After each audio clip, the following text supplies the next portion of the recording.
Good morning to everyone. Welcome to the Warehousing and Fulfillment online conference by the Logistics Point. We will be starting very shortly with Vivi Pritchard from Backhouse Jones Solicitors, who is taking us on a road trip around clean air zones, something which is becoming more and more popular, not just in the UK, but all around the world. I will bring Libby very shortly. But another announcement I would like to make is invite all of you today to our in-person event on the 21st of March, Tuesday in London. You will be able to hear from some of our speakers in the in-person event today. They are part of a few fireside chats later on. But with this very short introduction, I'm bringing on to the stream Libby, as I mentioned, from Backhouse Jones. Libby, thank you very much for joining us. And I will also bring your slides here. Thank you. And the stage is yours. Thank you very much. Thank you. Thanks very much, Nick, and thank you for having me here today. Good morning, everybody. As Nick introduced, I'm Libby Pritchard. I'm Associate Director at Backhouse Jones Solicitors. We are a transport specialist firm, so we only deal with cases in the transport industry, and something that we have been tracking and looking at quite a lot is the clean air zones. We've been involved various stages in terms of clean air zones, from looking at the legality of clean air zones in various areas and right through to advising on the funding options that are available now to operators that are affected by clean air zones. And that's something really that I'm here to discuss and go through with you today. So if I can please just go over to my next slide. Thank you very much. So firstly, I think it's important to just go through where we've actually got the clean air zones at the moment. And if you just look at the list there are 7 areas at the moment where we have live clean air zones. The first being Bath, which was back in 2021. And then most recently, we've had Sheffield go live on the 27th of February 2023. In the pipeline at the moment, we've got Greater Manchester. Some people attending here today may well know about Manchester. It's under review at the moment and has been for about a year now. Predominantly, the reason for that is due to the size of the clean air zone. It's apparently meant to, or was going to be, the biggest in Europe, and also due to the vehicle funding and issues with getting new vehicles in time to comply with it. So that's going live at the moment. Now, I think it's fair to say that we can describe the clean air zones as a domino effect. We've had a number out here. We've got 7. We've got Manchester going live. I'm not aware of any consultations on any other areas at the moment, but I'm sure that they're going to follow. The reason for the clean air zones is due to an activist group quite a long time ago now taking the government to court on judicial review about the environment. So this is coming straight from the government, and it's something that has to be done. But obviously, you know, we need to make sure as much as we can that it's commercially viable for operators, because ultimately it's costing money. You need to make sure that it's commercially viable. So if we just go over to my next slide, please. So the cost, obviously this is the $1 million question, isn't it? What is it going to cost? Well, the penalties vary from area to area, but it's from £50 to £100. A lot of the areas have that process in place where if you pay within a certain amount of time, that it's reduced. So I suppose as a business, and I'm sure anybody that's attending today that is affected by the clean air zones has done, what you need to do is have a think about how you're going to deal with that cost. The options appear to be either, is it a cost you can pass on to your customer? So that pays for it and makes it cost neutral. Is it, can you reroute? Do you need to be going through the areas, and what effect will that have on additional fuel costs or wages costs? Or will you look to upgrade your fleet? The majority of them, if the fleet is Euro 6, then it means that you're not charged.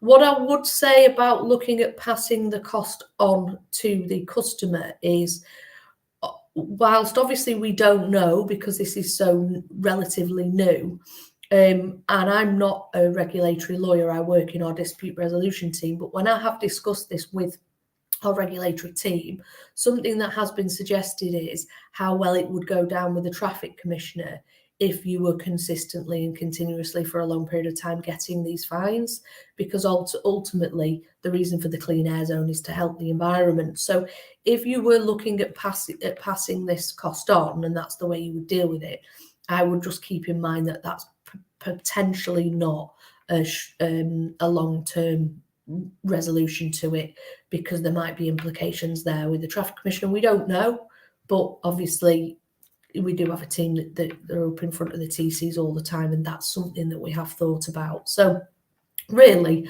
the main option I'm therefore here to have a go through with you today is the funding that's available, and also just discuss with you the funding that's available and how you apply for that, and also the sort of right to appeal you've got if that's refused. So if we could just go over to my next slide.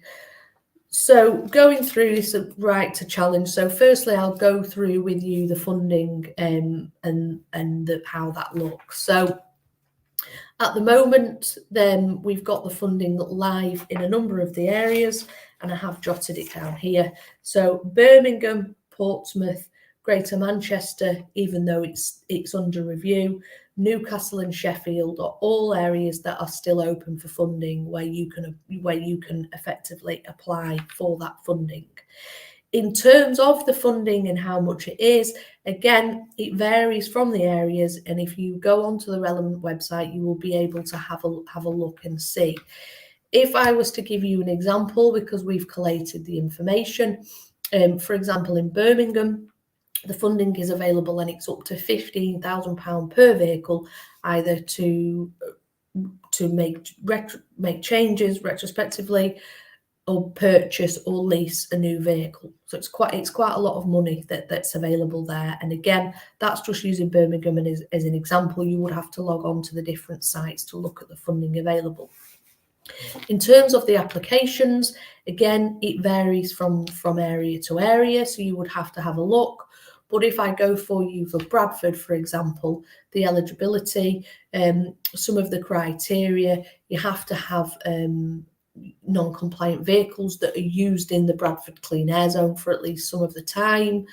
You have to have less than 250 employees, or your turnover has to fall below 45 million. We have been getting a lot of feedback from the various trade associations that we deal with that are dealing with this, and the feedback is that the application isn't straightforward at all. The evidence that's asked for, how often that you go in the clean air zones, can be quite difficult, and operators are having this refused what appears to be for no good reason. So, for example, one operator was told that some of the evidence they provided to show that they go through the clean air zone wasn't applicable because they didn't deliver the load in the clean air zone, despite the fact that they'd driven through it to pick it up. So it isn't proven to be straightforward, and the evidence and information that's asked for from the different areas is quite difficult. So this leads me on to the next point, which is the right to challenge. So do you have a right to challenge or a right to appeal if it's refused? Yes, you do. We don't know how that looks at the moment and how it's being dealt with. Again, do know from speaking to the trade associations that this is proving quite difficult. And what we would always say with this, having dealt with the local authorities, is that it is better to get the application right in the first instance than look to have to make the appeal, because you're sort of almost on the back foot when you're making an appeal, in terms of you've already been told no. So the overarching message here really is that there is funding there available. It varies from area to area. It's quite a substantial amount, and it's certainly worth applying for if you are going to be looking to upgrade in your fleet because you're affected by the clean air zone area. But it's not straightforward, so it is something that you need to take care and take time with. Now, we do offer a no obligation conversation about this, and with a business if they were looking to apply for the funding. And we do also offer a service where we can assist with making the application as well, if that was something that you were looking to do. So I think the overarching message here today is, if you are in these areas and you are affected, please do have a look at the funding that's available, because it may just be that you're eligible, and it may be that you are looking to take the plunge now and make that upgrade to the fleet. So if I can just go over to my next slide. That's just going through some details of training that's been put in there, if anybody was interested in that. And then I think if I just go over to my next slide, that was just to confirm my details, and I just really wanted to ask if anybody's got any questions at all. And sorry, let me just add myself as well. It's okay. We'll wait if some people would like to have a question, they can just write down this in the as a comment. But a few things you mentioned, that currently it seems like all of these legislations and new rules, I'm sure that we all know they are important, why they are important, but it seems like it's a city by city basis, and they might be different in one city to another. And is there a way that legally companies can try and influence what is happening, not just in one city, but overall in the whole country? Yeah, I mean, if at the moment, so there's not really a lot you can do now that they're here. And I think in theory, it is a good idea for us to have the clean air zones. We just need to make sure that they're done in a way that's commercial for businesses, because it's pointless being there if it's not then viable for businesses to continue. If the clean air zone has already been implemented, then, and there's something, or the way it's being run, that you think could be done better, then I think it is important to make that point to the local authority. So, for example, recently, one of the trade associations that we deal with had put some pressure on. And I think it was about, because in some areas, there are some businesses that are exempt from the charges for the clean air zone. Now, the best example of that is a home to school transport. And in some of the areas, they were saying, well, no, you need to tell us that you're exempt, and then we'll apply it, and not do it automatically, which obviously leads to fines being given, because then there's time that when they're applying that it's not being applied. So they managed to get them to agree that it was just applied automatically. So if you are in one of these areas, there's not a lot you can do about it now. It's live. These things go to consultation.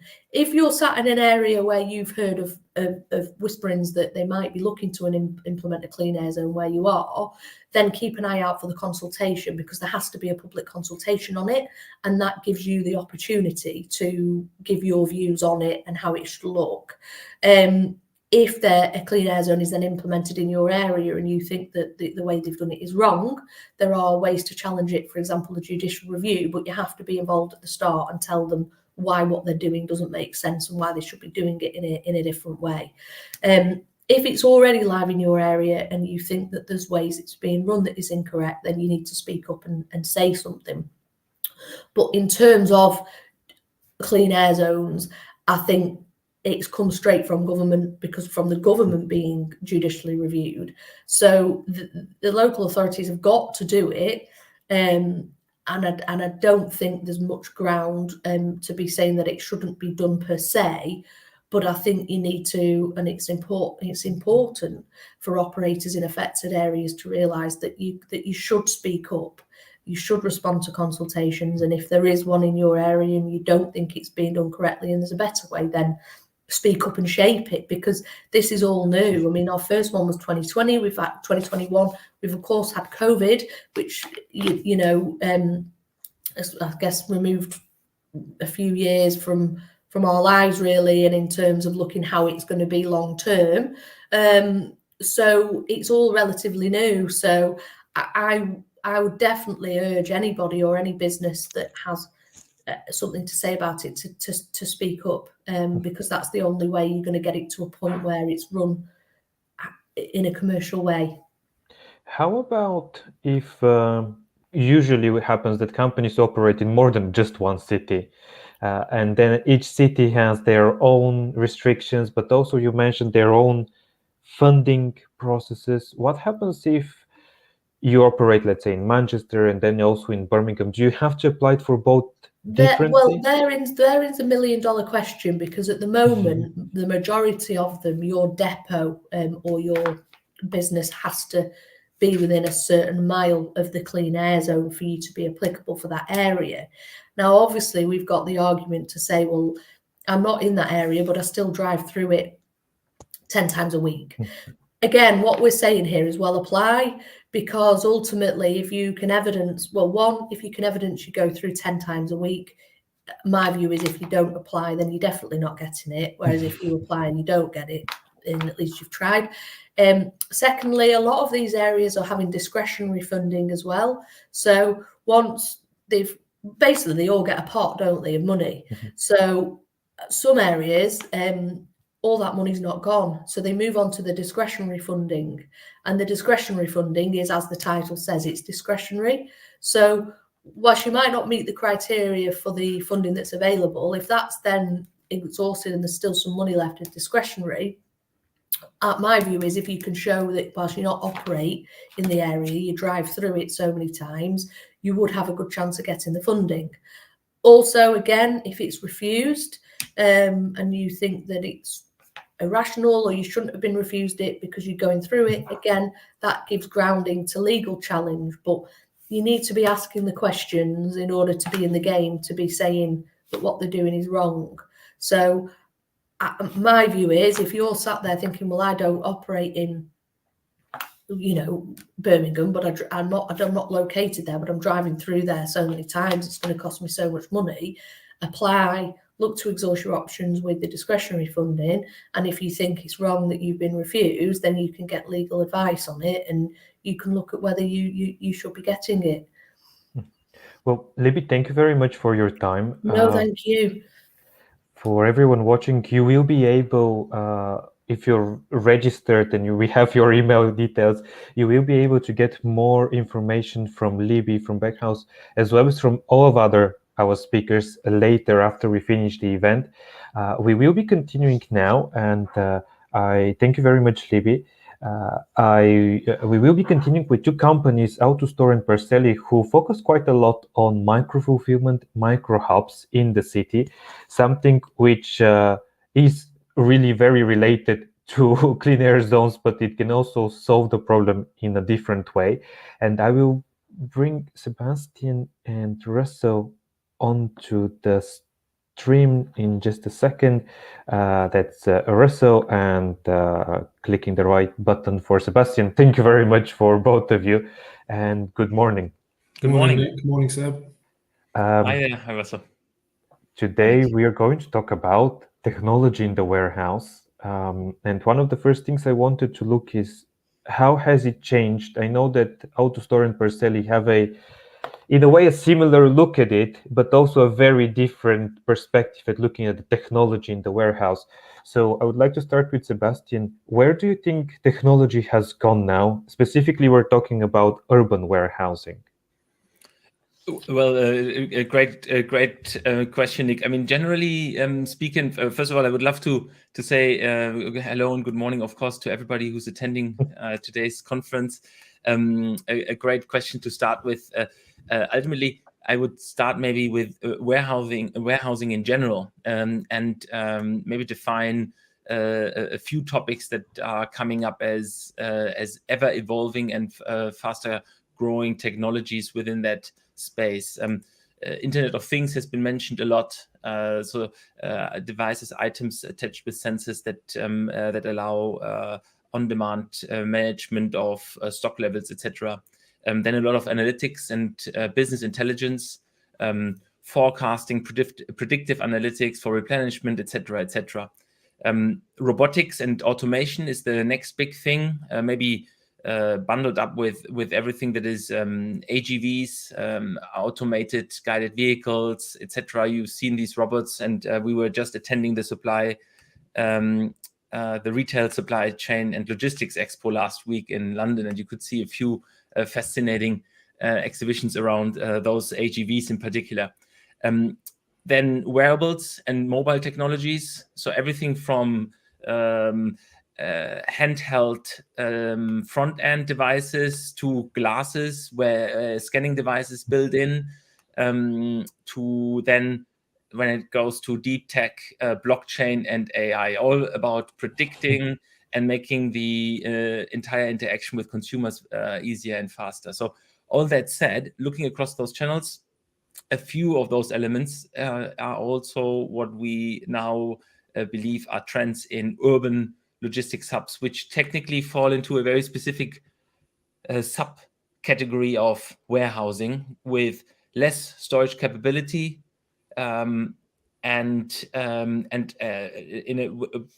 with capabilities towards a far smaller number of SKUs you can manage. But then, of course, with the benefits of being super geolocalized and as close to the consumer as possible. And particularly when it comes to predictive tech, stock management alerts or automated replenishment, and then automating the entire integration part with on-demand couriers who either deliver from that store or drop off at that hub items that have not been delivered on the respective delivery route. I think urban warehousing technology goes through a massive evolution now too. And speaking of evolution, I think this is where I also wanted to bring Russell from Autostore, warehousing evolution and transformation. How close do you agree with Russell? How much do you agree with Seb when he talks about all of these things? Which one is the top for you? You forgot to mention Autostore as well. Well, one of the solutions. No, I agree with most of that. I think the key thing here, any automation going into these fulfillment or micro fulfillment centers, there's some key attributes they need. Fast to deploy being the first one. You know, if you're going to get any benefit, you need it fast and you need it now. Scalability is the next one. Most of these solutions will start off small and then grow with the client. And having a flexible modular design behind that will allow them to be rolled out into multiple sites at once. Once they're up and running, you then need some sort of system that's highly robust. You really don't want any kind of automation failing while you're serving your customers. Your customer UX is effectively the number one driver for your business growth. The automation behind that needs to be reliable. So they're the key points there for any automation you're going to roll out. The benefits you're going to get from this, well, obviously user experience is going to go up. Starting small and growing, having a scalable system that's going to enable that. You know, you compound your growth. It'd be a lot easier to do that with a system that can grow quickly. Modularity with any of these automation parts, it allows spare parts to be fewer and easier to produce. When you're looking at evaluating any of these systems, you have to use the data behind it though. You can't just be oh wow, this is nice, let's go for it. Look at the data, look at the business, what does the performance of this center needs to look like? And on a case-by-case basis, it should be evaluated. More often than not, we're finding things that use space more efficiently, are more simple to operate, are more reliable, are the ones that are giving the better ROI over time as well. And you mentioned the word evaluation and how to know which is the best solution for different spaces. Seb, to you again on sort of bringing one of the very famous words now, which is dark stores. How do we know which space is a good place for a micro hub, for a dark store? Yeah, fantastic, Nick. I mean, I think like our principle and understanding of it is that we are ever trying to bend the understanding of what a warehouse needs to look like. The terminology always suggests this kind of purpose-built infrastructure that is sitting somewhere outside in the green, and yet when we are looking into the urban environment, the available real estate available, the reality looks much different. So the dark store, the micro hub we are activating with our in-store app is typically everything from retail, high street real estate. We're talking supermarkets, convenience stores, up to empty property, parking areas underground or above, and therefore the ultimate answer is anything almost with excess space, ideally staffed, and of course aligned with a number of licensing and security requirements, is technically adapted or could be utilized as micro hub. And another point here, to Russell, when we were talking about, first of all, the people, when we talk about Autostore, we think about the robotics, the technology, but also the other bit will be a bit the legal bit.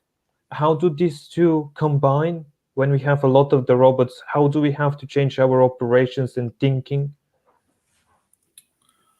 I mean, when you're deploying any kind of automation into an existing operation or an existing process, you're going to create some sort of change, either upstream or downstream. That's in how the general process operates and where you're going to deploy your staff, your operators. But what we find a lot with something like an Autostore, when it does go in place, we alleviate any kind of bottlenecks and any kind of like time involved in a pick walk or a put away process, and we make the packing or the picking process a bit more efficient in that respect. What happens then is we need to be a bit more streamlined upstream to enable a faster put away into the Autostore. So there's some sort of retraining or repurposing of operators there. And then downstream, we're finding that the picking has increased, in some instances, ninefold. So the operators then that would have been doing a pick walk previously are now required to do packing or the onward labeling, shipping processes. So it's basically a redeployment of the staff into often more interesting jobs. And the other point is around consumers and technology-facing consumers. In a way, I think this will be probably a bit more related to the Autostore things. I know that you've recently started working on technology like that. What should we be aware when we're talking about technology which is related to storage, warehousing, and actually works a lot with the consumer directly? Sure. I think the biggest thing when you've got any kind of, well, operator facing is first pass, but then customer facing, it needs to be completely safe. You cannot have something that's a high payload or it's going to interact with the customer that could cause any kind of damage or injury to them. The second bit is it needs to be really simple to use. Is we have to expect that an operator has training to use this automation. Someone like me walking in off the street into a store who's not familiar maybe with the automation that's been deployed, it has to be foolproof. Otherwise, again, it's all about user experience. If you can't access your items that you've ordered online that have been shipped into store, then there's no point to it. Your UX is going to go down. We're going to go and shop somewhere else. So the systems have to be completely easy to understand. And I think the number one thing, I've mentioned this a few times, they have to be robust enough to not fail. You need nigh on 100% uptime with these things. You know, if we order a pair of trainers, we go to a pickup point, it needs to be simple. Okay, I can open it, but has it been delivered there to start with? Because the robots that are doing it need to be on point. And specifically around the technology-facing consumers, I also wanted to look at things that Parcelly does, and also your technology faces consumers. Where does it? How easy should the technology be? Is very, very easy the best answer? Yeah, I think very, very easy is a great answer to start with. A consumer, and when we're talking customer experience, is not necessarily involved in all those different supply chain components, and it doesn't want to be involved with all those different supply chain components that are kicked off when a order is placed on an online checkout. As in, the communication, first of all, needs to be standardized. We are no longer in a time where you want to receive from 3 different couriers, potentially a warehouse, the information plus the retailer that something has been now dispatched is now on its route towards you, and worst case, even 2 different tracking codes.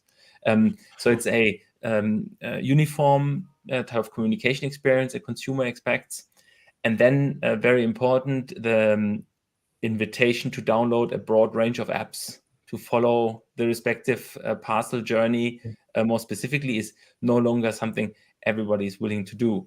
So it needs to be easy to access, ideally not requiring any type of software downloads, but is something that is cloud or web hosted and therefore easy to review, monitor, and track. And then it comes down to literally when all these things are fulfilled, those elements that are really important for consumers. And it's not just convenience, it's also certainty and a level of control that they expect.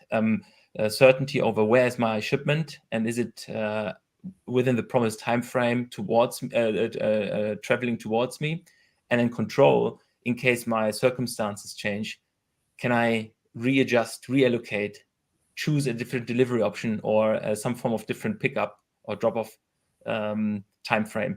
And for us, the micro hub, of course, is directly B2B facing typically, so courier interaction only required. However, we can, by the virtue of most of our micro hubs also being pickup and drop-off locations for normal parcel shipments, we can enable immediate consumer interaction. And there we try to make sure that all those elements I mentioned are fulfilled. And finally, both of you are going to be part of our first in-person event on the 21st of March in London, Tuesday.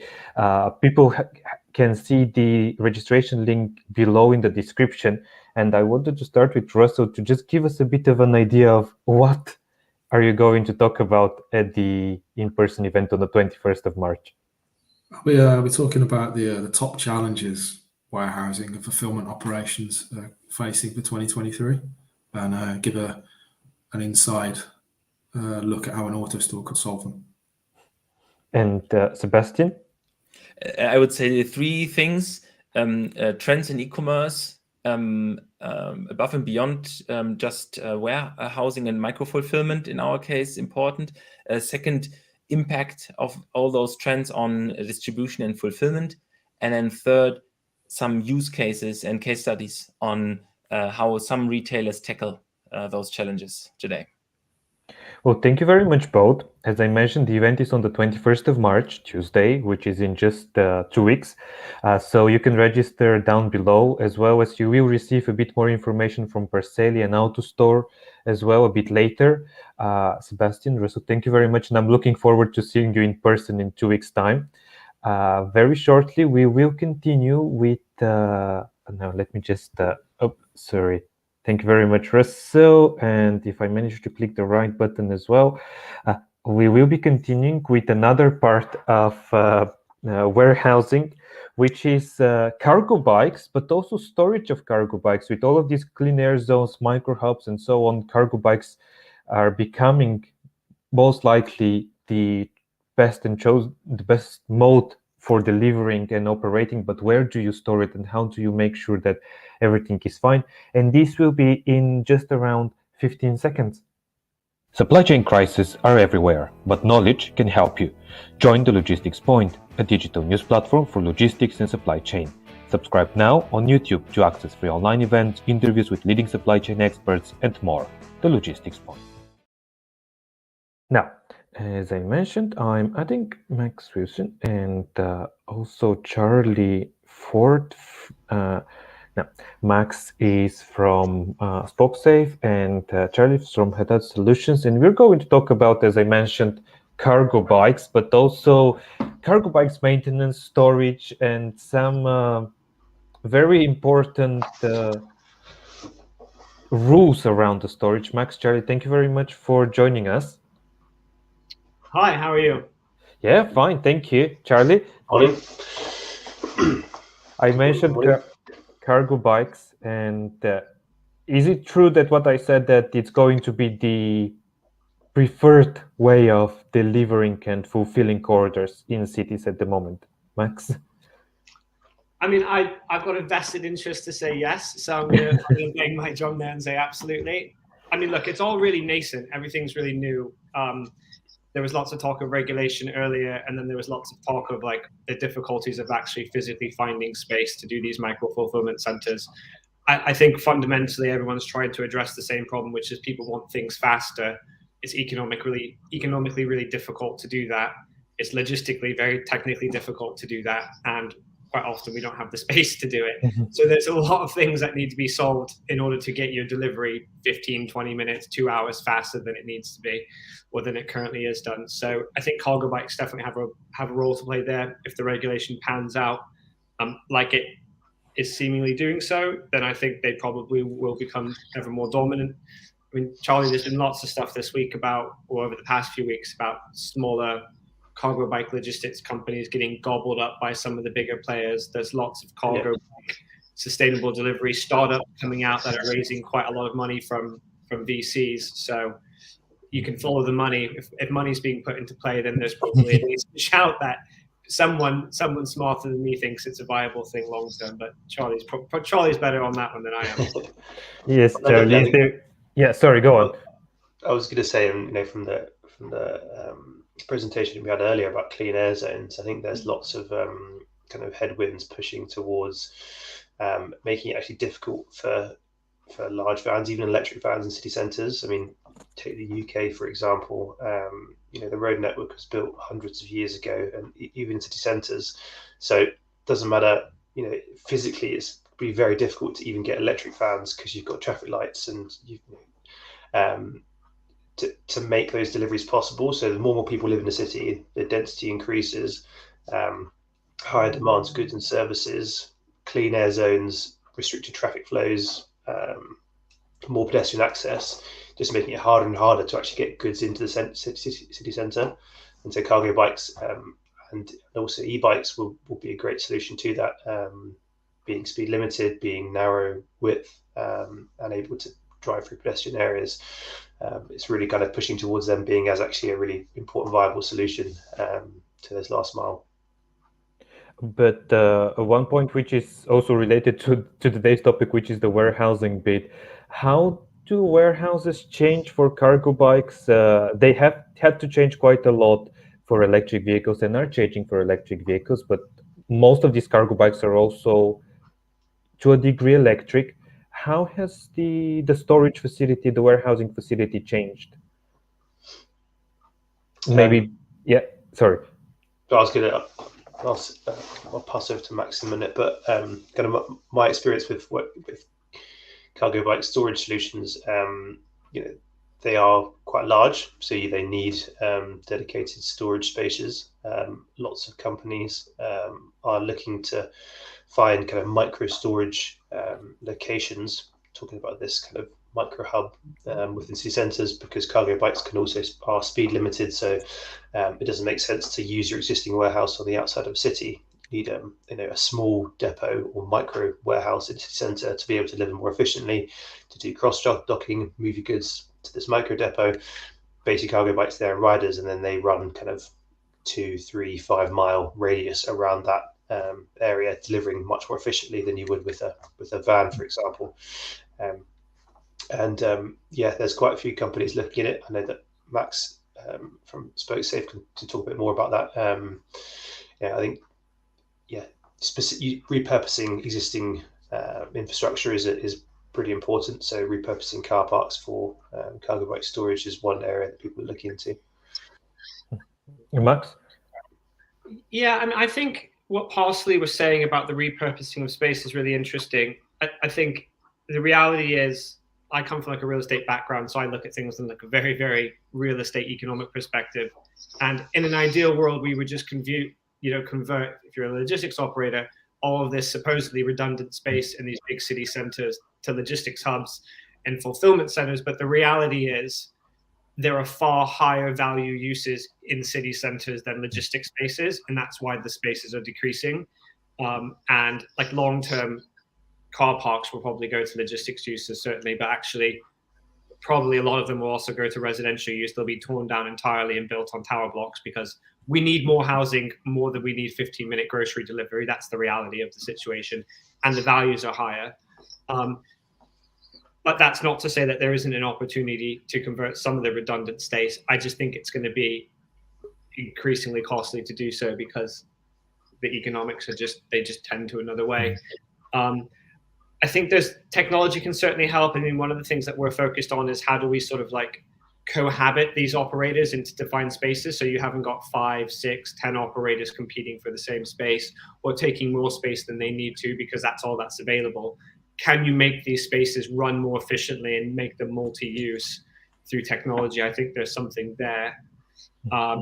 There is, I mean, it's interesting when you look at the actual like space planning of the units, you think, oh, cargo bikes is going to be phenomenally space efficient and like you can get thousands of them into like a quite a small space. And the reality is it's not like that at all. They do actually require a decent amount of space. I mean, some of the cargo bikes, depending on which ones you're looking at, are not a million miles off of a small van in terms of sizing. When you look at the turning radiuses and stuff like that, they still do require space. So I think it's going to be interesting to see how it plays out probably over the next few years. There's a lot of companies that are being set up specifically to tackle this issue. You've got Fidium, who are effectively launching micro hubs across the country. They've got a partnership with a company that's actually physically buying car park assets, like actually buying the freeholds of them. That solves the economic question. You've got companies that are looking at repurposing what were once larger sort of urban industrial estates to micro mobility or micro fulfillment centers. So there's a lot of money going into it, and I think there's a lot of people scratching their heads trying to figure out how it's going to work. Ultimately, I think maybe as a consumer, we probably actually end up having to pay a little bit more for the deliveries that we're doing, because if you actually want it to work for the companies, you're going to have to probably pay a little bit more. One thing I wanted to bring here is the word maintenance, not just of the cargo bikes and the know-how, but the other thing is in one of our first conversations, we also mentioned batteries, and how there needs to be a specific regulation for batteries. But first, for Charlie, how hard is it to maintain a cargo bike, and what knowledge do we need to have to do it? So cargo bikes are kind of, like as I said, nascent. It's their new vehicle types, designed by almost all cargo bikes are from like less than 10 years old, as in terms of design of that bike. They are based on a bicycle, hence why cargo bike is in the name, but they do require specialist maintenance. And as an operator, you have two choices. Either you have in-house staff that do your own maintenance, train them up on the specific cargo bikes you have, or you outsource it to a specialist partner. And there's more and more specialist partners growing who do fleet maintenance. So for businesses, so they come to you and they carry out on-site fleet maintenance. Feta would be an example of one of those companies based in London. And so I think maintenance is super important. It's one of the things when buying or sourcing a cargo bike, you need the maintenance, otherwise it's not going to work. So you need the maintenance, you need the storage, you need the rider training, you need the spare batteries and safe storage of them. All of those things together are essential in order to make your cargo bike operation work. And Max, I wanted to look with you on the word of batteries, which is a problem. How can it be solved? Yeah, and the battery thing is both a problem and just frustrating in the fact that it's perceived to be a problem. So most of the stuff that you hear when it's like battery fires or issues of it is actually not really cargo bikes. Quite often what they are is like e-scooters that have been illegally modified, or things like tuk-tuks that have been, mass stored. There was a big fire close to London Bridge Station. I was actually around the area when it was happening, and like the whole area was covered in smoke. And it got, the media dove in on it as this e-bike battery fire, but actually it was a rickshaw. It was a bunch of rickshaws with illegal batteries that had been hacked together and charged in a really unsafe infrastructure, and that's what caused the issue. So if you look at like the batteries that are actual like come from the manufacturers, aren't hacked together, aren't like retrofitted and bought from a dodgy supplier, actually it's really not that big of an issue, but it's difficult to sometimes differentiate, like how do you monitor which batteries are not being charged? And that's the difficulty. It's a problem that we're still solving at Spokesafe. We've got a battery charging policy. And before we let anybody charge, they basically go through a questionnaire, a type form questionnaire. They submit photos of it, and if we deem the battery to be of a certain quality, then they can charge, and if not, then unfortunately you can't charge. So it's not as big an issue as like the press would lead you to believe it is, but it is an issue, and it's not one that's easily solved, because it's one thing checking people's batteries online and checking the information that they submit. It's another thing regulating it on site and making sure that people are behaving properly and not overloading certain facilities. So there are other ways to get around that as well. There are specific fire cabinets that you can be built where you can just charge all the batteries in one go. So if something does happen, it's sort of self-contained. We haven't, knock on wood, had any issues with it, and we've got lots of people that charge cargo bikes and delivery bikes and all that sort of stuff with us. It's not been an issue. But it is, again, it's just one of those things that needs to be figured out over time.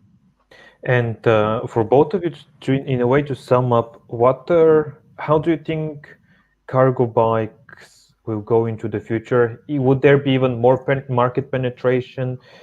Have we reached the top? What is going to happen, Charlie? I think it's still very early.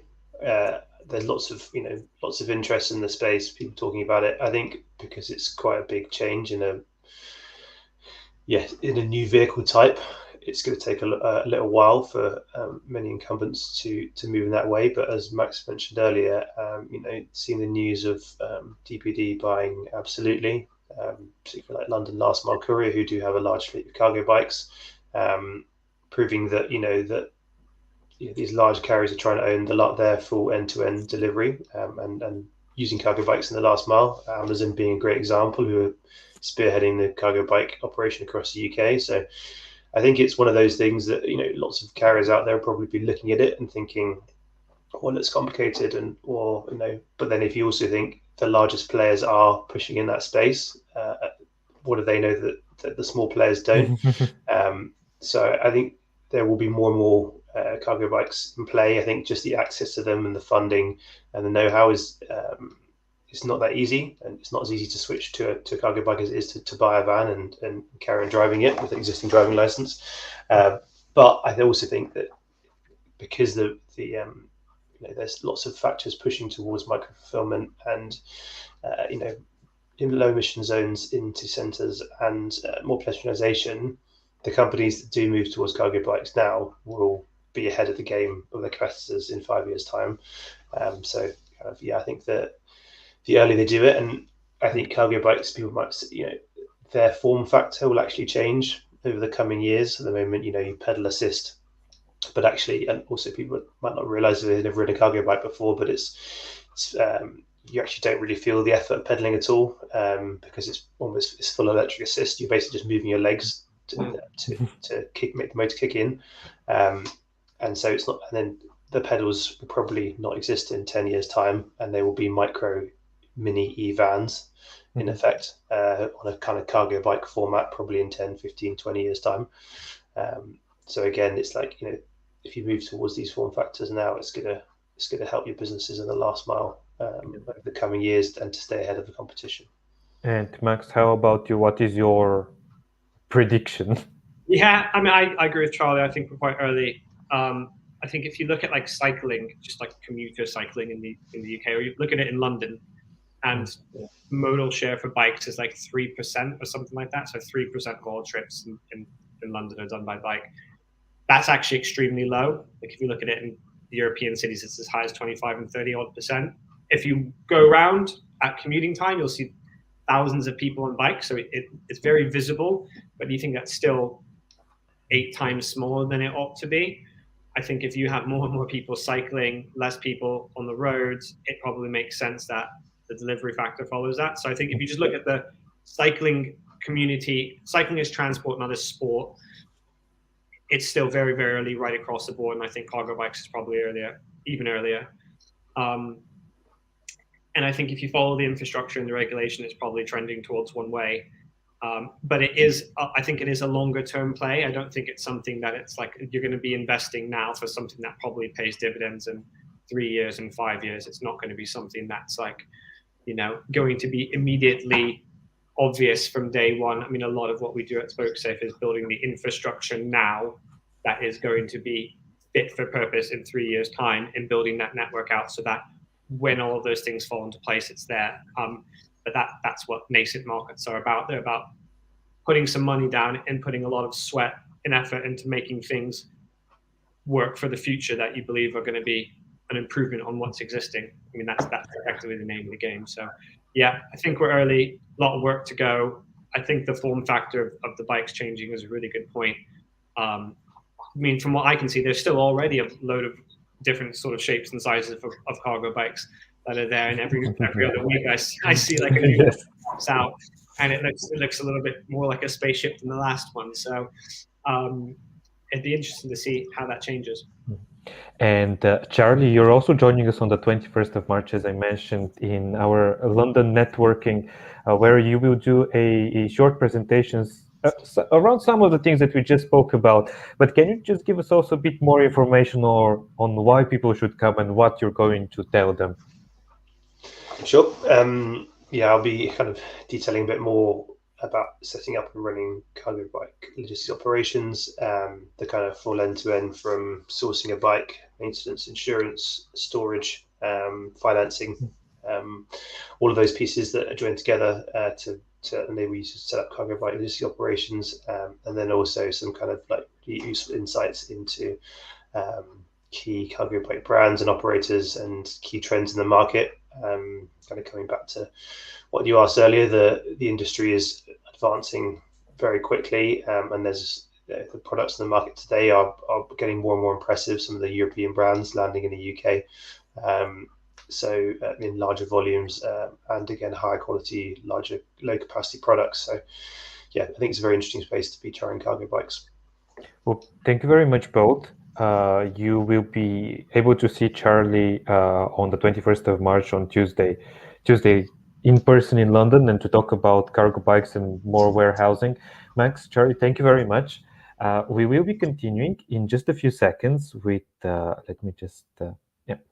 So we will be continuing in just a few seconds with Jonathan Walker from Logistics UK, and talking a bit about an overview of the warehousing market, but also opportunities for policies and what is happening around this area, which is very important. And I'm bringing Jonathan. Jonathan, good morning, and thank you very much for joining us. Good morning. Let me also bring your, and I started with the wrong slide, sorry.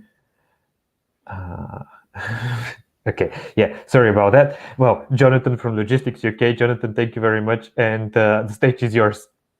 Thank you, and yeah, good morning, everyone, and thanks for the opportunity to speak today.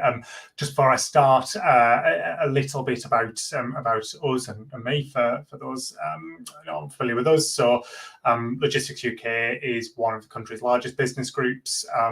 We're the only organisation that represents the entire logistics industry. So many of you will know of us as previously the Freight Transport Association. And we cover everything from road, rail, air, sea, major users and customers of the logistics and supply chain industry, and therefore bring that sort of holistic approach. I joined Logistics UK back in December, and my role is, as it says there, looking at cities and infrastructure policy. That basically means anything that is sort of physical networks and infrastructure that our members and that the industry relies on, and that includes issues around warehousing, planning, use of land by the logistics sector. Can I move on to the next slide, please? Thanks. So this is going to be a very, very quick run through, as Nick said, as to what we're seeing in the sector, and probably sort of majoring slightly longer on the sort of policy, policy interventions that we want to see, that we think our members would benefit from in order to, I guess, alleviate some of the challenges and provide a brighter future and opportunities for growth in the sector. This slide probably tells you something you all know already. But we have seen a remarkable rise in demand for and use of land and property for logistics and warehousing purposes. And this isn't my data. This is government data from the ONS up to 2021. But you can quite clearly see how big a share or how big a change there has been in the number of business premises occupied by transport and storage businesses. So even in the 2 years, 2019 to 21, so that's even through at least the early days of COVID, still a significant increase. And I think we all know and are all familiar with as exactly why sort of logistics changed as a result of COVID. But it's from our perspective, we don't necessarily. We think we've witnessed perhaps a little bit of a slowdown in demand, a little bit of a saturation point, but the importance of our sector has never been more prominent in the public consciousness. Changes in consumer and commuter habits, while sort of ever-changing and never fixed, they're clearly not going back to the patterns we witnessed pre-pandemic. This is going to present or continue to present challenges, but also opportunities for the sector. And again, I think we've had some great speakers already talking about some of the practical implications of changing customer, consumer, commuter habits on the industry. And I have no doubt that is going to continue to at least affect, if not continually increase, the demand for transport and logistics space. Next slide, please. And as we all know, as I say, these pressures have placed pressures and premiums on high quality sites for logistics operations. This is backed up by the conversations we have regularly with members who, despite recent economic challenges, foresee plenty of opportunities for growth, accompanied by continued changes in the types of sites sought. And again, I think we've touched on this already in some of the previous speakers, so I'll try not to go over that again. But there is clearly an increasing emphasis on modern, flexible spaces with room for expansion, room for innovation, room for moving to a more sort of automated operations, low carbon operations, and in many cases, the sort of existing stock of warehousing, logistics, land and premises is outdated, and therefore either requires investment on the site or in many cases requires a sort of wholesale change by operators as well. And I think that's something we are witnessing and are likely to continue to see across the industry. So next slide, please. What I want to spend a little more time on is looking a little bit longer term at where we see the logistics and warehousing sector heading. I've talked about issues here. I don't want this to all appear to doom and gloom. That's not our role. We're here to champion the industry. I think it's more a sign, or in many cases, a sign of the industry facing up often to broader societal challenges, to issues that are affecting businesses right across the economy, but clearly play out differently in the logistics space. So I'll go through these relatively quickly before moving on, I think, perhaps to the more interesting points, which is where do we see opportunities for either government, public sector or private sector intervention. Again, I'm probably preaching a little bit to the choir here, but we all know skills continues to be an issue in the logistics industry.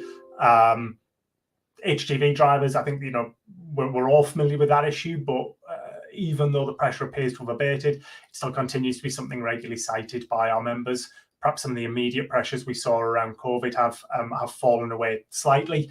It's still an aging workforce. It is still an industry that needs to do more and is doing more to try and attract a new generation of people into it.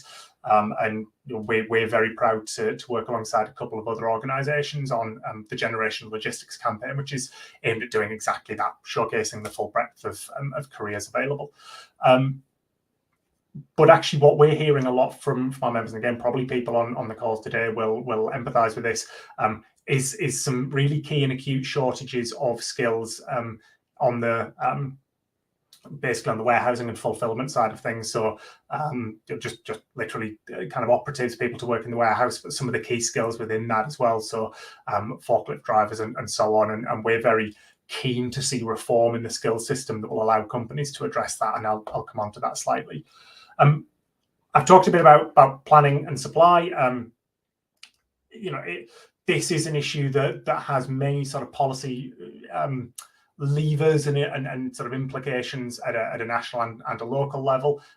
There continue to be pressures in certain parts of the country, particularly those with sort of large-scale housing shortages, about the allocation of land and the need to protect land for logistics and warehousing operations, particularly coupled with the issue I identified previously about often existing sites not necessarily being suitable for future-proofed operations. We hear regularly about local inconsistency, particularly with our members who operate across a number of local authority boundaries, whereby they can find some planning authorities very supportive, very keen to assist in their growth and with sort of forward-thinking approaches to land allocation and planning approvals, and then often literally across the border can find a neighbouring authority is much more difficult to work with, and very much if you like, follows the procedures line by line and doesn't necessarily work with businesses. And again, connectivity, there's always pressure and always demand for logistics and warehousing sites to be connected to the network. I think particularly as companies look to move toward larger sites, there is pressure on the availability of sites that are adequately connected to the strategic road network in particular, but also we see an increasing demand from our members who either want to modify existing sites or move on to sites that have rail access. I know rail is still a relatively small proportion of freight movements in the UK, but with pressures on decarbonisation, which I'll come on to, rail is kind of very much at the forefront of a lot of people's minds. And as we're all grappling with as organisations, clearly, warehousing and fulfilment, and again, we've talked about this, cargo bites being prime example, as to how the operations can move to a sort of zero, ideally a net zero carbon future. So it's around having the facilities in place for fleet transition. So in addition to the warehouses, ensuring that vehicles that are there as they're loaded, as they're idling, can recharge in the case of electric vehicles, or certainly have access to alternative fuels. And certainly the industry is doing what it can to trial and pilot new fuels, new modes of operation in order to make that transition. But we will want to see sort of far more, if you like, kind of pressure from, or at least leadership from government, I should say, to help with that transition. A lot of our members, particularly those with large sites, are clearly very interested in self-generation and self-generation power, but it's often very difficult to justify the investment, and I'll come on to some of the reasons why. And above all, many of our members find it very hard to actually access electric grid capacity. So if you were thinking of moving wholesale a large operation to electric vehicles, and you can have a lot of vehicles on charge at one time, you're going to need to have a conversation with your electricity distributor, and that is often quite a difficult process. Next slide, please. So I was going to talk about some of the solutions and interventions, and this isn't just us, as an industry, saying that we expect government to do everything for us. It's absolutely not that. We want to work in partnership with government. I think I would say sort of across the board, though, one of our frustrations is often freight, logistics, warehousing being seen in isolation, often as the responsibility of Department for Transport and nobody else, when quite clearly it is the backbone of the national economy, and therefore a whole range, a whole sort of plethora of government departments at a national, local, regional level all have a stake and a vested interest in ensuring that you, companies like people taking part today, and our members more broadly, can be that backbone, if you like. So coming to skills, I talked about previously, we're very keen to see reforms around the apprenticeship levy. So currently a lot of our members, a lot of companies in the sector aren't spending the levy that they pay, fundamentally in many cases because it doesn't quite work for what they need. If you need to do small scale sort of top up courses, reskilling, upskilling, that doesn't necessarily fit with the model of putting someone through a 24-month apprenticeship or whatever it might be. And we're very keen to see government consider reforms that would make that more of a training levy, which would give companies more flexibility to spend money on the training that actually delivers for their business, rather than, if you like, have their hands tied by sort of too onerous a system. I mentioned generational logistics, and that's a campaign I would recommend everyone who isn't aware of it to check that out. It's a fantastic opportunity, some great materials out there, and we're really trying to take that to the next stage now, working with schools, career services, and so on to promote the industry to young people. NBBF, for those who aren't familiar with, don't inhabit the planning policy world. That's the National Planning Policy Framework, and government is considering large-scale reforms to that, and we're very keen to see logistics, warehousing placed right at the centre of that. So that would be a whole range of support around making it easier to decarbonise, to protect land, to prevent the conflict we often see between logistics operations and residential. So what's known as the sort of agent of change model, which is if housing developments are built next to your noisy warehousing logistics site, you're not responsible for the complaints that you might subsequently get. That the onus on that is on the developer to mitigate. We're later this year going to be launching some work that tries to raise awareness among planning authorities of the importance of logistics, again, to their local economies, and the need to safeguard, protect land, and to work with companies who are looking to invest and expand. And that last point, again, is something that has come out. Some of you may be aware of the government's future of freight strategy, and in that they talk about creating a national freight network, and this is something we're very passionate about supporting. So looking at the logistics and supply chain network holistically, rather than individual sites, individual routes, individual road schemes, actually where are we moving goods to and from, how is that trend likely to change in the future, and what interventions are going to be needed to ensure we have the right infrastructure and we have the right space along that infrastructure for warehousing opportunities, and we have the basics in place like driver welfare facilities. And finally, on decarbonisation, a number of measures there again, which I've slightly touched on, but we want to see greater incentives in the system for companies that are generating electricity above and beyond what they want, so that they are rewarded for feeding in back into the system, be that through solar or wind or other forms of renewables on site.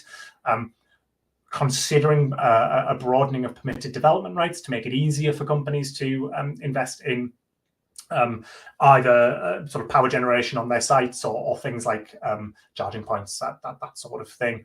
And then again, further support to connect to the grid, so that actually if you are a business that says, I need to put in significant number of charging points and it's going to be sort of significantly above and beyond my current energy usage, that the energy distribution operator works with you in order to do that, and it's not an overly costly or bureaucratic process, as too many of our members find at the moment. So that's the end of the slides, and I feel like it's been a kind of very whistle-stop tour of what we're doing. I'm very happy to take any questions on that. As I say, it's a very broad area, and hope that's given a little bit of an overview of the sort of policy landscape, in addition to some of the more detailed discussions that have been had previously. But my details can be shared afterwards as well if anyone wants to. Yes, you will be able to receive more information, as I mentioned previously, not just from Jonathan Logistics UK, but also from the other speakers as well. Some of them have prepared additional resources. And just a few questions, Jonathan. Do you think there is enough, just in general in the UK, not only on a local, but also on a national level, enough space for warehousing and for logistics operations? I think it's a very localized issue, and often it's not just about the availability of space; it's the quality of that space as well. So if previously I did some work with the British Chambers of Commerce, and we used to look very locally at planning issues. I'm based in the northeast. We do have a significant amount of brownfield site here that is often held up as being opportunity for development, but there's brownfield land and there's brownfield land, and a lot of it here is ex-industrial. It's contaminated, so it brings with it its own issues. If you were to compare that perhaps with some of the more built-up areas of the southeast, for example, you've actually got far greater tension between industrial and employment land and the need for significant housing development as well. So I think there is sufficient land. I think all too often we have seen a one-size-fits-all approach from national government when it comes to planning policy, which then doesn't take into account the pressures at those two extremes. And the final question I wanted to look at was urban, and which is something we spoke about quite a lot from the very beginning. Is there enough space there? And you mentioned the existing stock is probably not fit for purpose, but then we also have some people say, well, you can just use offices. Is this something that Logistics UK even considers as a possible solution? I think we're open to all forms of kind of innovative approaches, and I think the first step is getting local authorities, city governments, or whoever it might be, to have that conversation, to think about it. I think at the moment, too often we're seeing, in many cases, a well-intentioned desire around things such as decarbonisation, clean air, and so on, to reduce traffic flows in cities, and then they try and solve the problem afterwards of the fact that, well, we still need to get goods into our cities to fill the shop shelves, to support people's everyday lives. Number of cities are trialling innovative approaches. We're not sure yet what is the single approach, whether there will be a one-size-fits-all approach. But the industry is willing to talk to local government. I know that, to look at how we can improve certainly last mile logistics when it comes to decarbonisation. So colleagues of mine are very heavily involved in the cargo bikes conversation, electric vans, whatever it might be. So I think everyone is aware of the problem. I'm not sure anyone has the full solution yet. Well, Jonathan, thank you very much. As I mentioned, you will be able to receive more information from Logistics UK, Jonathan, as well as the previous speakers a bit later. Thank you very much, Jonathan. We are moving now to the last part of today's event, which is around private and public partnership. Just before that, I would like to also invite you again to our first in-person networking in London on the 21st of March. If you click the link in the pinned comment on the stream, you will be able to get a discounted ticket. You can do this today as one of our viewers. And I am bringing now on Sandra Rothbard from Freight Matters and Simon Rispin. Just a second to click the right buttons. Now, Sandra and Simon, thank you very much both for joining us. We're going to talk about finally for this combination between private and public in warehousing space, but also in logistics. And I wanted to start it with a bit of COVID has changed everything. Do you think it also has changed the way that logistics and the public sector see how they work together? And I'll start with Sandra on this one. Yes.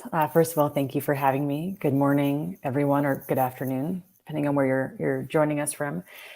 I certainly think that it has changed, but not necessarily for the better. I think just like everybody became an expert epidemiologist during COVID, all of a sudden everybody became a supply chain expert, right? Everybody's ordering everything online. And, for a while we're clapping and we're thanking the carriers and the delivery drivers for bringing our goods, but then we get really anxious and, well, why isn't my package here? And I was able to get it so fast before, and suddenly we become so demanding, and our expectations are really high.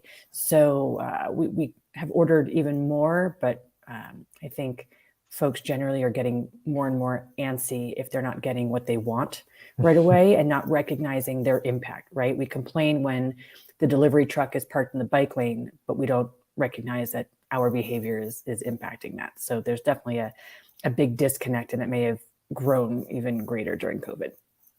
Simon, how about you? Do you think that Sandra's right on this one? Yeah, morning everyone again.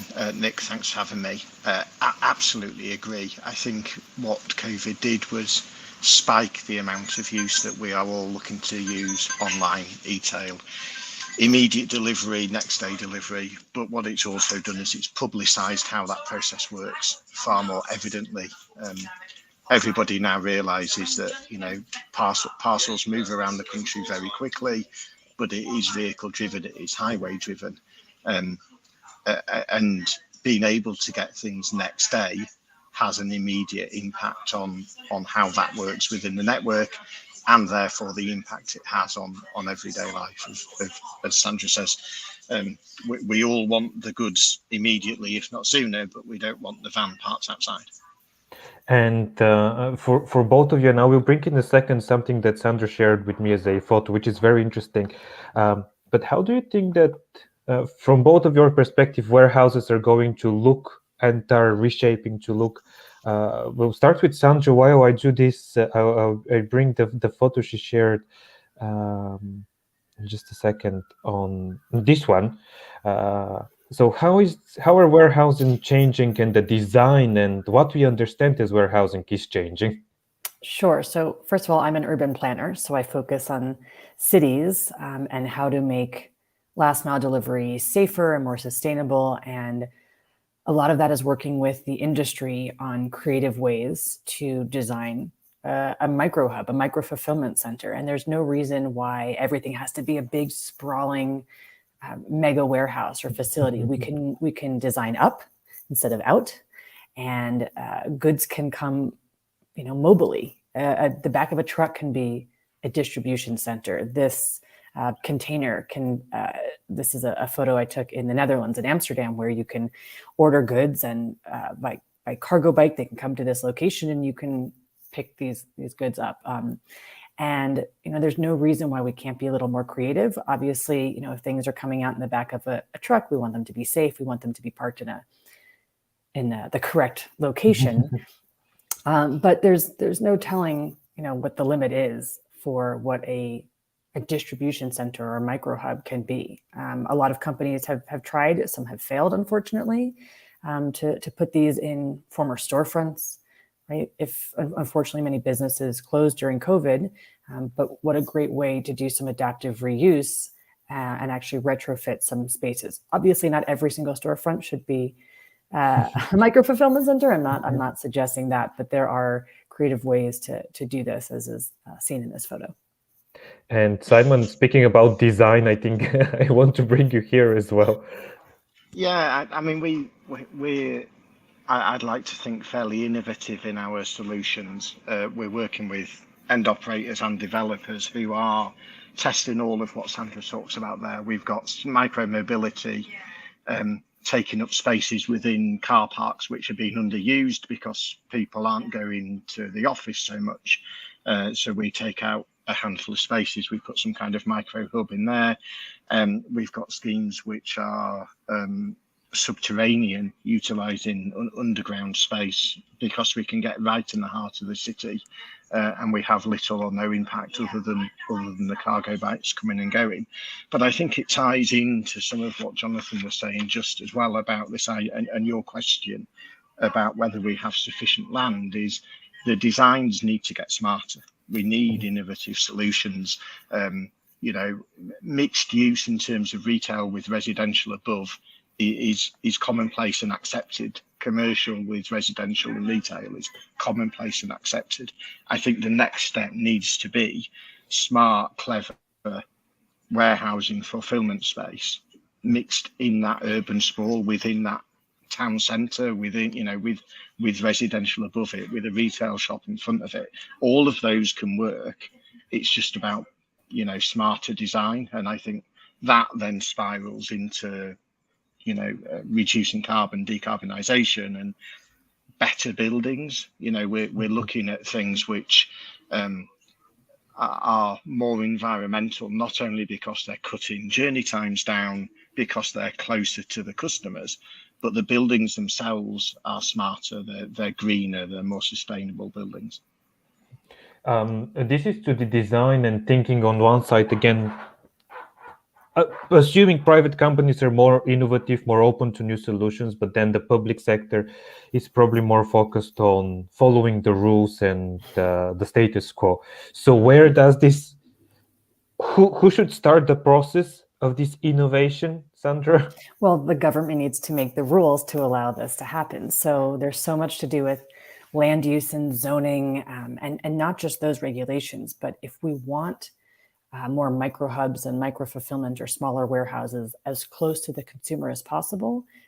We need to allow developers to build buildings a certain way, but we also need to make sure that transportation options support that. So if we want smaller vehicles and green vehicles and cargo bikes to be able to do and deliver the last mile, and even have residents come to some facilities to pick up items, then we need bike lanes that are wide enough for cargo bikes. We need spaces available for bike parking, or we need truck routes that are going to support the movement of these goods from a highway to a local area and then right back out instead of negatively impacting a community. We need space for truck drivers to park overnight. That is a huge problem, as there is not enough places, safe places for some trucks to park overnight. So it's not just about the building design itself, although that is a huge part of it, but it's also about the land use and zoning rules and regulations, and also the transportation. And sometimes government doesn't recognize that. I worked for New York City government for many, many years. And one of the things that saw constantly was the idea that, well, freight is a private sector thing. We don't need to worry about that. We're government, and that has nothing to do with us. Well, we're worried about people's personal private vehicles. We seem to be talking about that a lot, and where they can park and the curb management regulations there. And guess what? That's not, holding up the economy the way the trucks and cargo bikes or, maritime and rail are. So it's a huge, huge problem. But I did also want to plug that I was part of the creation of a report that came out last year for the American Institute of Architects and the New York chapter, where we actually created a guide called Delivering the Goods. And this was about how can architects design better, and maybe how can we also design some streets better to recognize the need for spaces for vehicles to bring in goods to those facilities, but not just around e-commerce goods, but what about waste, right? Construction logistics. There's all different types of logistics, and it's really critical that we think creatively. And creatively doesn't have to be, some kind of really intense technology. It could be as simple as a warehouse that's 4 stories tall instead of 1 story and really wide. But government needs to be involved. And Simon, your take on this one? Yeah, I think there's a few cues there from what Sandra said. I think just picking kind of in reverse, picking up on the creative piece, I think the key point there is, nor does it have to be expensive. There's lots of reasonably easy fixes. Making a cycle lane just that little bit wider is not a significant cost, but a significant improvement to a scheme. Having other sector specialists consider last mile, consider freight as part of their scheme, I think is really important as well. A housing developer with 150 houses in a suburban scheme needs to make allowance for a micro-mobility hub as part of that development. So people aren't getting a delivery van outside every house on the street, but they are utilising the container piece, or, the same way a high-rise block of flats in the middle of any city has a concierge process. That can be repeated in much more suburban spaces. And what that does is it means that people are collecting goods, therefore there is less traffic because vehicles are doing less drops, and it also means that people can collect when they want. They don't get a delivery into the office the day they've got the tube and don't want to have to take it home. And I think there's some really key but small differences, but I think it absolutely starts with government, with the process of logistics is now part and parcel of the web of city centres, and it needs to be considered. I want to pick up on something that Simon just mentioned, which is really important, that a lot of people used to get their deliveries at the office, right? Maybe it was too difficult to do it at home. They were nervous about porch pirates coming and stealing a package, or just, a failed first attempt. There's no porch, no place for a delivery driver to leave something. And so they have to attempt it several times. But many companies and many businesses were actually saying, you know what, this is getting out of control. We actually are not going to let you deliver your personal packages to the office anymore, because then it became a burden for the mailroom at those businesses. And when we talk about how has COVID changed things, this is a really big deal. If people are working remotely now, right? If people are working home, now they're actually available for some of these packages, but that also means they might be ordering online even more because they're not going out for a break during lunch, right? They might be eating lunch at home and they're not shopping in person as much during the day, during the workday. And so it's really shifted a lot. I think it's going to continue to shift, and we're not quite sure where everything will settle, but that's another big change that's happened because of COVID. And I also wanted to turn a bit into Simon, who is joining us also on the 21st, and you to give us a bit more information on what you're going to talk about and the designing of warehouses and spaces. Yeah, I think what I'm hoping to cover on the 21st and kind of go a bit more into is the innovative approaches that we are taking, the idea of much more mixed use, including logistics as part and parcel of how it can sit within a cityscape in attractive buildings as architecture without being, kind of led by a kind of form follows function warehouse that a lot of people will consider when they're not in the market and they talk about deliveries and last mile. People will think of kind of out of town big warehouses, and I think we can do so much different and so much better. So covering that off, hopefully, Nick. One of the things I know, Sandra, you also look into the good examples, and you mentioned what we showed from Amsterdam. What other good examples do you think are there on the market happening right now? Well, there's a lot of great research that's happening right now. Madrid with City Login has done some micromobility in former garages, and there's a new Horizon Europe project that's coming out soon called Disco. I helped write the proposal, and I think I'm allowed to say publicly that we've won. We've been awarded the funding, and one of the projects there is we're going to be testing the use of a convention center in Greece to actually store or park trucks overnight. And how do we actually say, oh, you know what? It's not just about retrofitting a space, but can we use a space overnight that might be used for a different use during the day? And how do we make these spaces as efficient as possible? Maybe we don't need an entirely separate facility. So looking at shared spaces and shared uses throughout the day, and I'm very excited to see what comes of that. And Simon, also on you, the last thing on the positive, which is happening now on the market. Yeah, I think just that level of shared space of different buildings being considered for logistics. So as we've touched on, retail space that is sadly kind of had to close over COVID. Those spaces are being used quite cleverly. I think the idea of multiple occupiers using spaces over the 24-hour period, making sure that we can deal with all of the different movements of traffic, a better understanding of that, I think, is coming out. And in government's defence, local authorities' defence, they are starting to understand, I think, a little bit about certainly the shift patterns and the timings of these. The understanding that yes, there is a fleet of vehicles leaving a last mile, and that puts it immediately onto the highway, but that isn't at the same time as the school run. That isn't at the same time as rush hour. It's in nobody's interest that those two things mix.